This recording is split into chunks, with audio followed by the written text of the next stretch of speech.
Hey everyone, I'm looking at a planner brand today that is actually new to me. Estelle is a Canadian planner and stationery company based in British Columbia. I've heard the name before and seen it come up in planner conversations, but I've never really sat down and looked carefully at their system. Their 2027 Magnet Planner Restock pre-order opened today, so I thought this was the perfect time. And I'm approaching this the same way I've been approaching every planner lately. Not which one is the prettiest, but what job would this actually have in my life? Because the more planners I look at, the more I'm realizing I probably don't need one planner to do everything.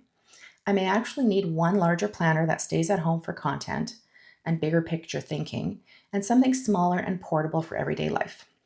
So, with that in mind, there are a couple of Estelle layouts that immediately caught my attention. Let's start with this A5 Weekly Vertical, and this is the one that made me stop. It's a full year planner, but it's only about 15 millimeters thick because it's using the 52 GSM Tomoe River paper. So you get your vertical weekly spread, which is how I naturally like to see my time.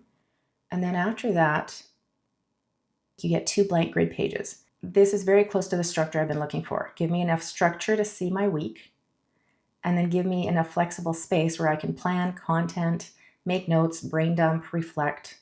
And then there are additional blank pages at the back.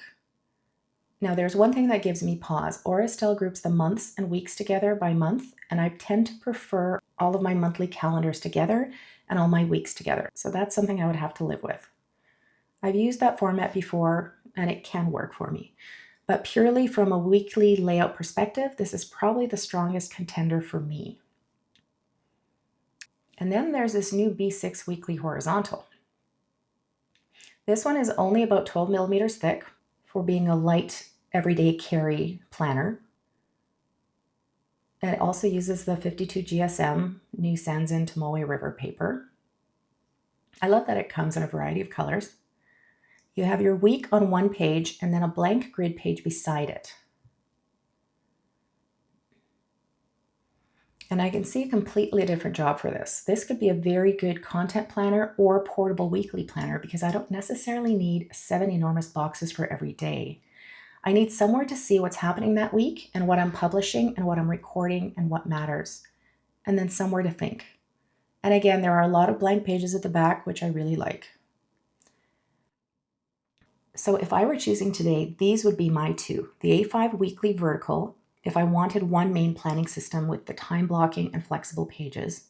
The B6 Weekly Horizontal, if I wanted something more compact and flexible, potentially even as a dedicated content planner. I haven't ordered yet. I'm still deciding, but this is exactly why I like looking at planner launches this way. Not which one is the prettiest, but what job would it actually have? If you've used Estelle before, I would really love to hear what you think, particularly about the magnet planners and the paper. And if you're looking at the 2027 collection, tell me which layout you would choose.